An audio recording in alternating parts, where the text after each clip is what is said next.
So, we've had some breaking news this week. This week, the Biden-Harris administration, along with the EPA, have dropped a ruling that plans to limit usage to companies who use methylene chloride. If you don't know what that is, it is the main ingredient we use in this industry to strip paint off parts. Blended forms of this chemical are used in wood strippers as well. Today, I sit down with Valerie Lennon of Benko B17 to discuss the current implications of why this announcement was made, as well as the history of use and research behind the vital component to the restoration industry. Is it curtain call for chemical stripping? Let's find out. Get ready to level up your powder coater game.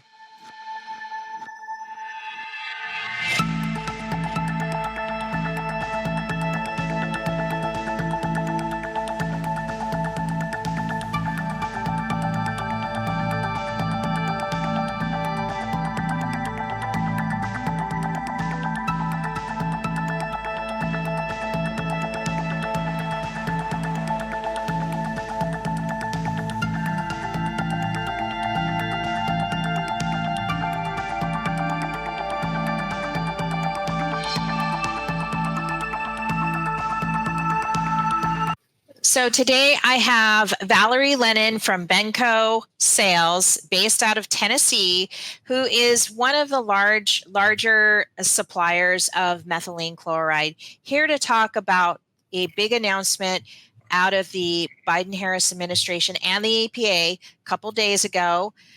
We're presenting this to you as breaking news regarding the use and future use of methylene chloride. Now, why is methylene chloride so important? Well, if you can think of your aircraft strippers and your wood strippers and stuff like that, some of the metal strippers that we use in the powder coating industry, one of the main suppliers is Benko's B17. They're widely used, widely known in the powder coating industry. And I have Valerie here today to talk about this very important subject. Valerie, welcome to the show. Thank you. Thank you so much, Kim. I'm glad to be here.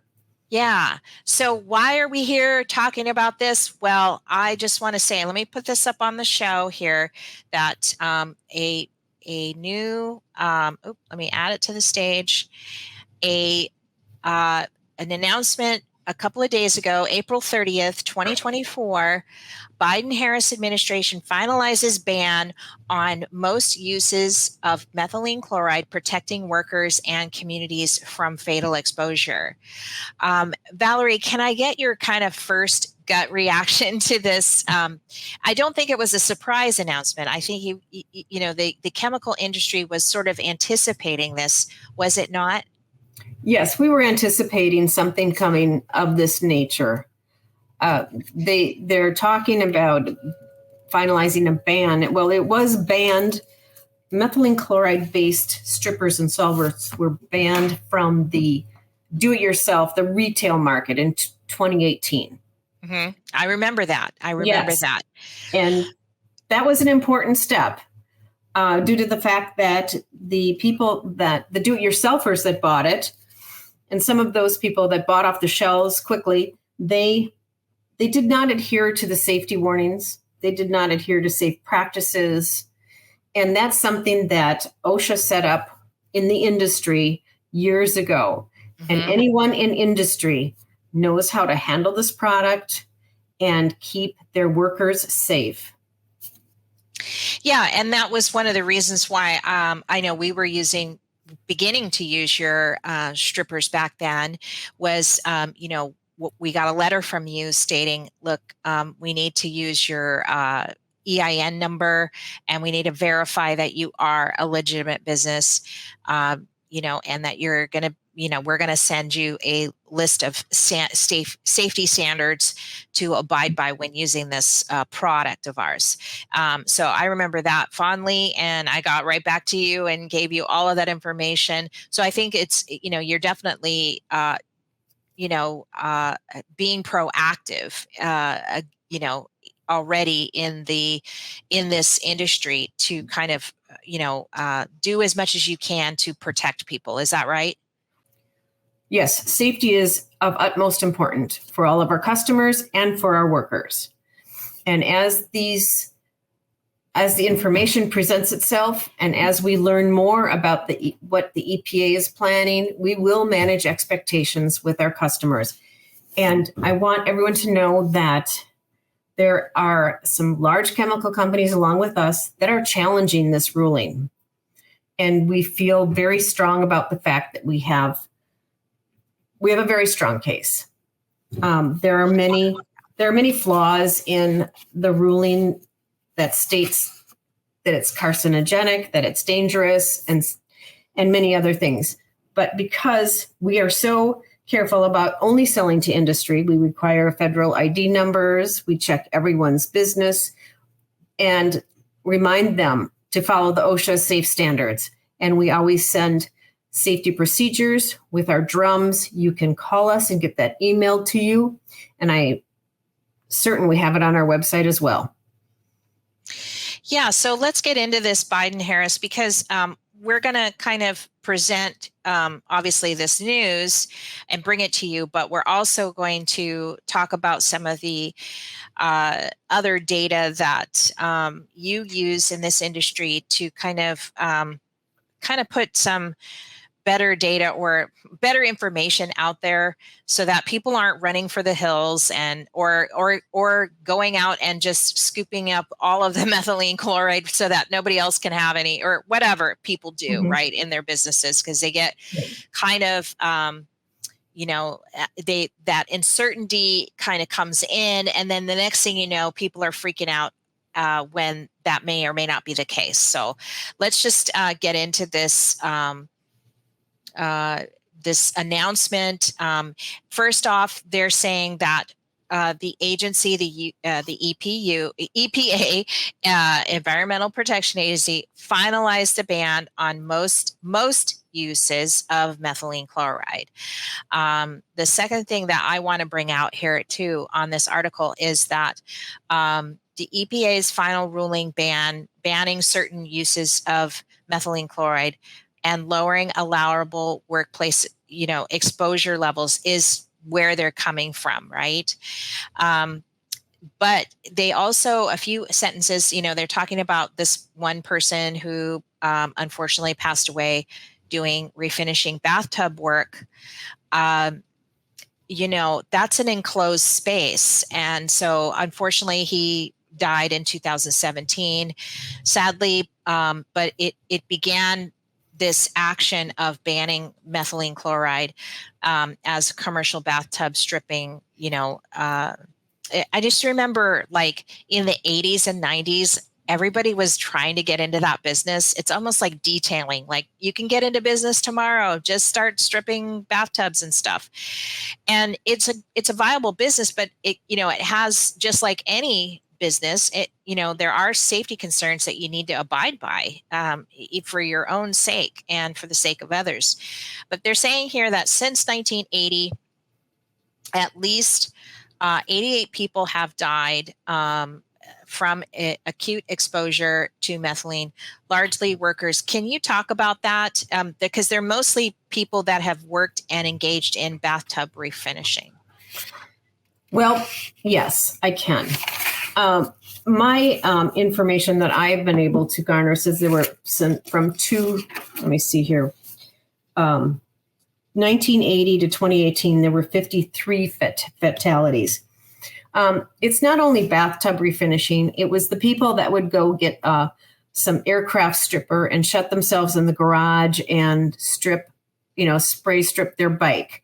Or it was a worker whose boss did not adequately give them instructions, and they may have been overcome by the fumes.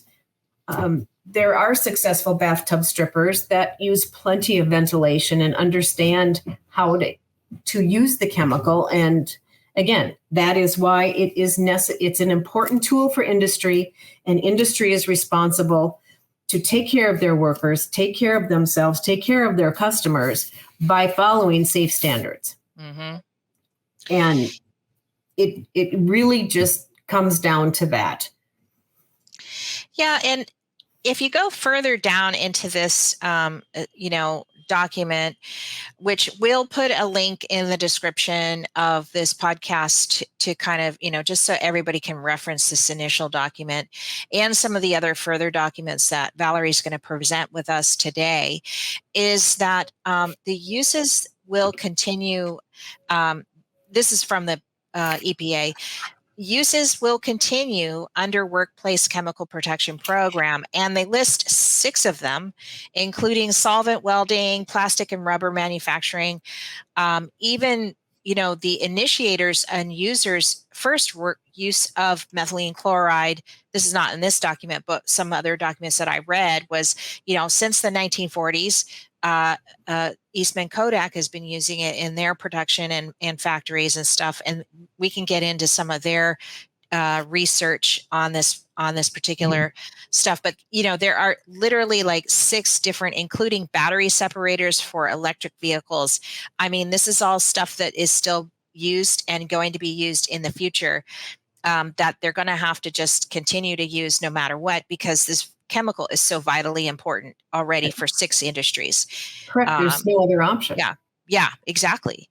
And then just to kind of wrap up this document so we can move on to some other data that you have today to present to us, is that under the Workplace Chemical Protection Program, most workplaces will have 18 months after the finalization of the risk management rule to comply with the program, and would be required periodically to monitor. Can you talk, and this pretty much is what you've been saying all along, that like, hey, calm down, don't worry. I know it's breaking news, but you're going to have at least a year or longer to access this product. So there's no need to go rush out and go buy all the shelves worth of methylene chloride. There's going to be plenty for you to sell in the near future. And just to kind of keep tabs with you guys and a bunch of other chemical supply companies, because we're not trying to exclude Benko in any way, but there are several. Yeah, I mean, what's your initial outline on how, sales as normal, that sort of thing? You're not doing any kind of price hike or anything like that to that extent, are you? No, we're not. It's going to be pretty much business as normal. And when you mention people going out and buying methylene chloride, I know that you're referring to the methylene chloride blended strippers and solvents that are used in the industry, because it's not just 100% methylene chloride. It's true. It's a portion. Yeah. All right. So just so that everybody understands, we're not talking straight methylene here. We're talking about a blended product. Yes, there will be a time frame for us to determine how we're going to meet the expectations of the EPA when they reduce the exposure limits. It will probably, for us as a manufacturer, there will be some modifications, and they'll probably be expensive. I know they will be expensive. For the end user, many of you strip outside. Many of you have stripping areas where you've got good ventilation. There may be a case where you have to test and make sure that you're not being exposed to more than what they dictate. Right now, I think they're talking about 2 parts per million.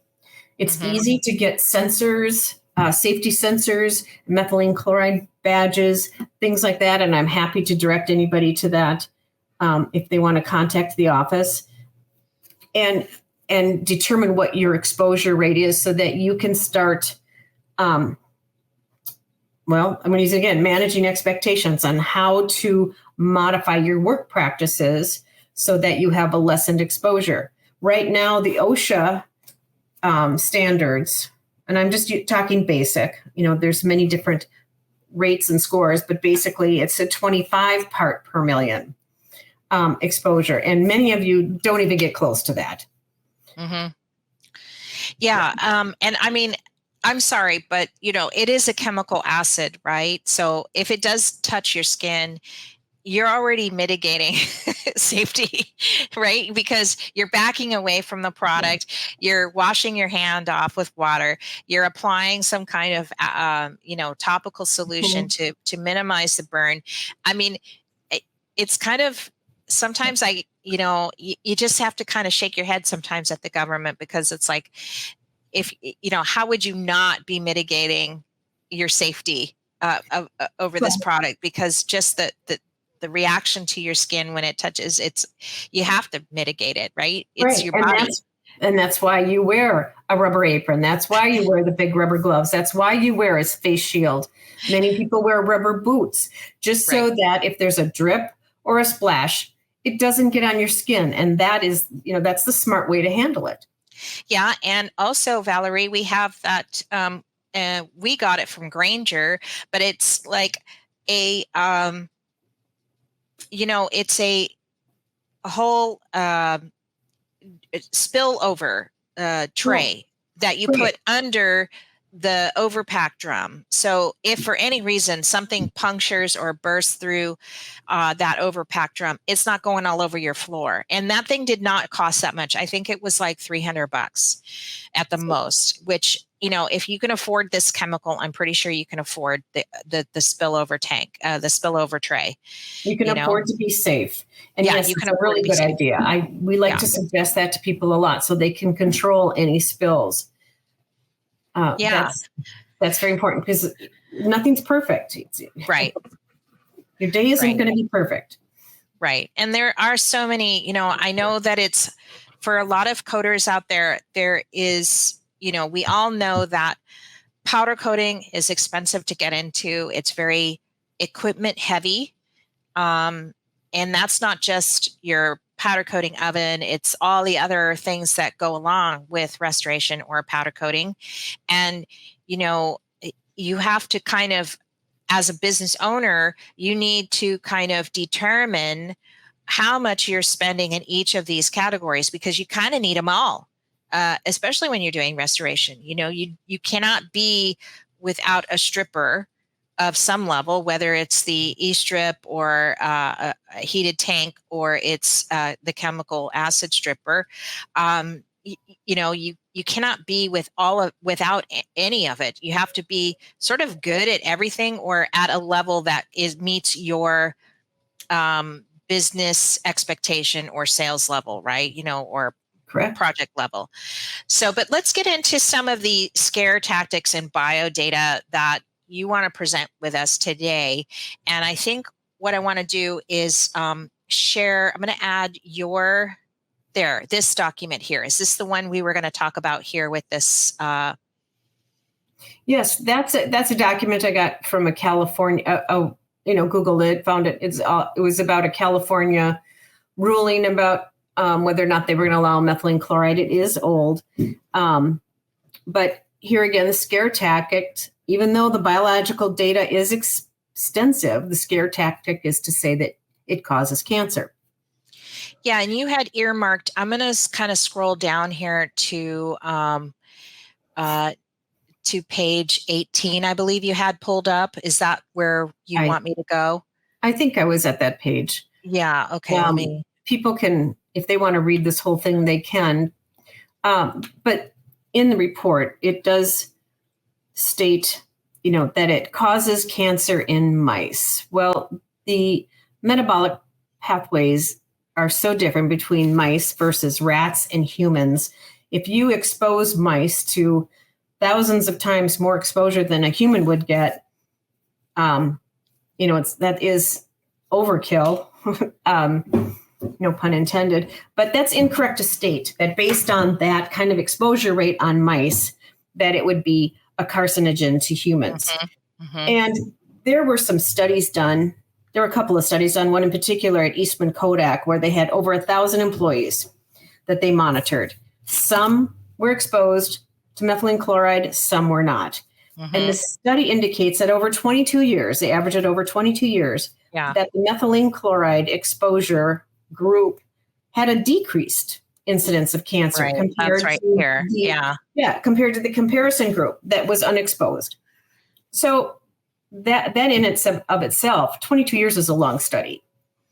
Right. And we'll make sure to put this link in the description here. And we're on page 18, just so you can reference this as you're following along with us. It does say exactly this. The study demonstrates no unusual mortality patterns for such hypothesis causing as lung and liver malignancy. So that's a powerful statement. And there are several, I actually found several scientific papers online that actually repeat this as well. And we'll make sure to link those as well in the description. So, this is not just one report, although it wasn't a long time ago that it was published. This particular document is referencing that one. I couldn't find the original Kodak one just yet, but there's a lot of data there. So I'm sure it's just kind of buried in the links and stuff, but I'm sure it does. This is just one that was reported and posted and stuff, but there's lots of information about methylene chloride. And I'm not sure, do you happen to know if Eastman was using a blended, or was they just using the straight up? Because it's used, I guess that's what I wanted to share with you too, because I found this one document. Let me see if I can pull it up. And of course, back to our the bio data. The main form of concern for humans is the inhalation. Again, like the bathtub refinishers. If you're enclosed with no inhalation, it will overtake you. But if you have proper ventilation and if you adhere to your safe standards, it is there is not a problem here, just so you use it properly. Now, and a lot of these, if you are starting to feel a little lightheaded, you get to fresh air right away. It is reversible. A human lung rapidly excretes methylene chloride. Oh, here, I think this is it. It's HSIA white paper from 1998. And it just kind of outlines everything really nice and tidy, all in one document, which I kind of liked. And it said, that it was done on mice, and that there was, significant,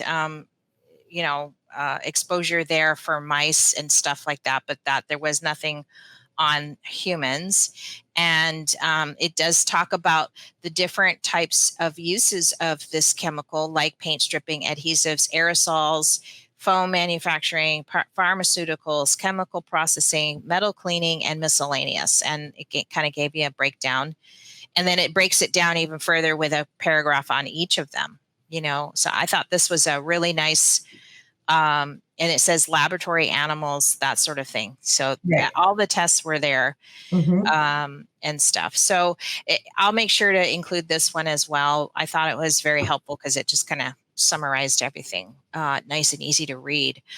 And I don't know, let me share it. I'm not sharing this tab here. So here it is. This is the, I didn't, hold on, I still need to, I need to remove you and add me. There we go. So I'll make sure to include this one. I have that in my desk. HSIA methylene chloride white paper from June 1998. So, okay. I mean, a lot can change. Not much has changed about this methylene chloride. Some of the documentation on the data and stuff collecting was back in the 80s and 90s. Okay. But you did do that. Like you said, you responded to the bathtub stripper guys. And in 2000, I think 18 or 19, you guys started asking for, verification of business, legitimate businesses using the EIN number from the IRS. So, it's a step in the right direction for sure. Well, once the ruling took it out of the retail market in 2018, there have been no reportable deaths from from my reports that I've received. Yeah. In fact, even the Biden-Harris thing didn't even mention it. It was just saying that guy in 2017 died. And that's what kind of triggered this whole thing back up again. And he was a bathtub stripper. So, yeah, it's kind of interesting that, it's kind of coming back. Right. And it's so unfortunate because it didn't have to happen. Yeah. But to me, I think that since you did initiate that back in 2018, 2019, we haven't heard of anybody. And if we had heard of someone dying, then it would have been brought up, in the early 2000s, and it would have been included in this EPA announcement yesterday, right? Yes. So, yeah, kind of interesting. So let's see. Let's talk about safety. And I think that was the only other document that you wanted. We did the 2 documents that you wanted to share, or I shared one, you shared one. What processes do you have in place? So let's start with that, and then we'll go into some other steps that might be coming down for all of us here, that we can help you keep, this important chemical in our industry. So safety is key. Respect for the chemical, respect for any tool that you use in the industry is of utmost importance. So your safety is extraordinarily important. Number 1 being proper ventilation. It is important to know that the methylene chloride vapors that may come over the top of your tank will sink to the floor. They are heavy. And so it is important for ventilation purposes to have your ventilation around the knee-high level so that they can roll those vapors out of your airspace, roll them out of the building. Too many people will say, I've got all this ventilation and I've got my fans on really high. Well, think of silt and water. You don't want to mix it up too much because you don't want to bring it back up into your airspace. So rolling it out of the building, they disintegrate quickly. But roll it out of your airspace, roll it out of your building, and they will become inert. Also, don't get it on your skin.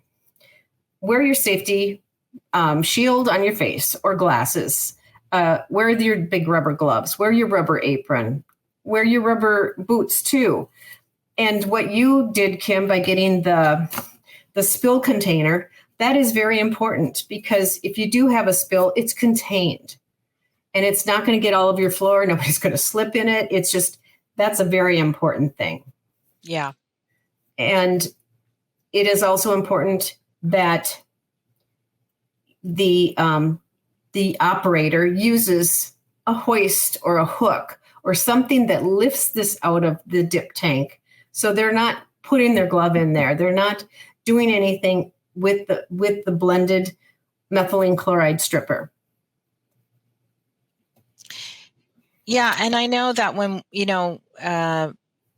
we had our, if in terms of like our employees and stuff, when it came to stripping, we took that responsibility ourselves until we got the E-strip tank. That is right now we've got the E-strip tank, and everyone, anyone that is trained on it can use it, and stuff like that. So like, it was such a relief to actually get that product and that tank in here and get it all set up, because we really were ready to kind of walk away. And we still use a little bit of the time. We use we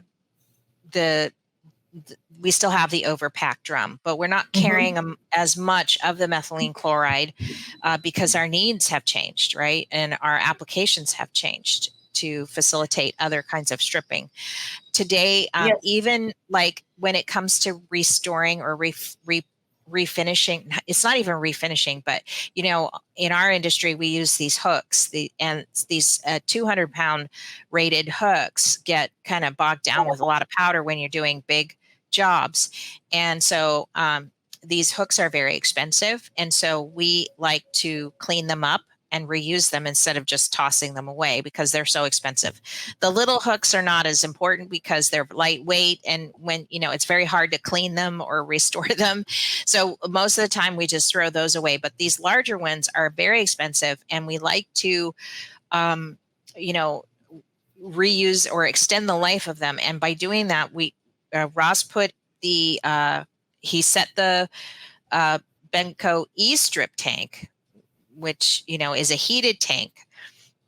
He put all of his hooks in there on a wire, and he dropped them in there and left them overnight. And when he came out, everything was done off. And now all he's doing is just a soap and water scrub, rinse, and then setting them out to dry. And now they're ready for reuse. So, it's kind of like I hate to say it, a set it and forget it, but I know you don't probably want me to say that word, but like seriously, like the new E-strip tank is just amazing. I kind of, if you're talking about safety first, Valerie, I'd say if you can afford it, get that, but not everybody can scale that way, right? And so that's why this chemical is so vitally important to remaining in the custom coater community and the powder coating community, because, even if we have people that actually use and reuse their test panels and stuff, and they'll strip those and then start all over again. So it's very hard to imagine a powder coating company not using on some level your blended brand or somebody else's blended brand or whatever, even on a small scale. It's just always good to have. And I do want to take this time, actually, Valerie, to just say thank you. Thank you for supporting our community so much. And thank you for presenting this information to us timely, because, you've always supported the show. And you supported our growth. You're continuing to support our growth and the show by, sponsoring the giveaways in our Powder Coating Live shows. And I just want to say thank you. That's the main thing. I just want to say thank you, because you know how active you are in this community, and I appreciate that. Well, thank you. I like to be active in this community. We like to think of our customers as we want to be partners to their profitability and their success, because if we all do well, that's just the best. Mm-hmm. So I will continue to inform you on a timely basis if there are any modifications or changes or updates, or even if it's just status quo. I will keep you posted. And if there are any questions for me, please don't hesitate to forward them to me, or we can address them at another podcast. Yeah, and I believe you were going to get some more information next week about this, but you did kind of say that there is a fairly large chemical company that is actually going to take some lead on the action against or towards this EPA announcement or ruling announcement. And I'm sure you'll be following up with that, but there are some big players that are getting involved here. Yes, there are. And when I'm at liberty to divulge, you will be the first to know. Mm-hmm. Mm-hmm. And I know at one point I asked you a long time, it kind of came up in conversation. I didn't ask you because I didn't know, but you said that you had been involved in some of the chemical associations. Are you still actively involved? Well, Benny Bixenman, the founder of Benko Sale, the previous owner, was actively involved in the chemical associations, and he was key in helping to determine the OSHA rate, exposure rate, and things like that back in, I think that was in the late 90s. What was that with that HSIA? He was involved in all of that. And he's still involved now, helping us and consulting with us on all of the developments. And he is a big player in all these and has a wonderful reputation in all of this. Mm-hmm. Yeah. Are you referring to the HSIA methylene chloride? The white paper from June 1998. Yeah, exactly. And that just goes to show you how long Benko has been in the business, right? You're not some startup or or whatever. You've been around for a while, and you're not going anywhere, you know? No, we're not. I'm positive that, and very, very hopeful that you guys will be able to do that, you know, in a proper and justified means, and you know that a company and a business industry that relies on this can survive on, right, and have available to them, and not be so restricted from it. So, Well, we thank you. want it available, but we also want everyone to know that we're fighting for the levels that we know are safe. Mm-hmm. And the safe levels that were dictated with OSHA were proven to be safe with no incidents, you know, the reported incidents of cancer and things like that. It was a worker safe situation. And now that they're trying to lower the exposure limit to make it more difficult for all of us to do business, it doesn't make sense when it's safe where it is. Yeah. And I mean, if it weren't safe where it was, if it weren't safe at this level now, I wouldn't be fighting to this whole thing, because they're lowering it to such a prohibitive rate when that's unnecessary. Yeah. Because it's been deemed and studied safe at the current level. This is why we're so involved.